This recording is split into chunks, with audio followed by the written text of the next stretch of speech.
12 anyos nga batan-on na lumos sa Butuanon River. Ang detalye sa report ni Nico Sereno. Palabi upuan. Dinhining maong parte sa Butuanon River, habig sa barangay Tingob, Mandaue City, nakitaan kagahapon ang patayng lawas sa batan-on. Ang 12 anyos uban ang iyang mahigala, kikatahong naligo sa suba niadtong Domingo sa hapon. Apan wa na ikita sa mga kaubanan. Nawala lang siya galit. Nawala siya while naglangoy-langoy. So ang iyang mga tulo pa ka amigo, nihawas na sila gikan sa kana siya nga river no. Unya niuli sa ilahang balay.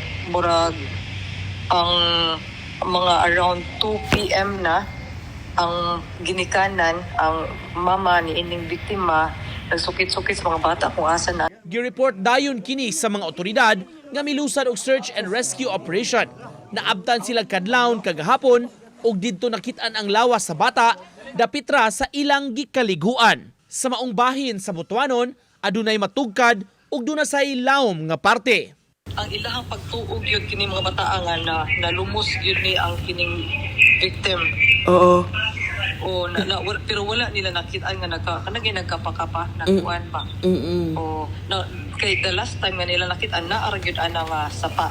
Wala ni hawas. Nico Sereno, Balitang Bisdak.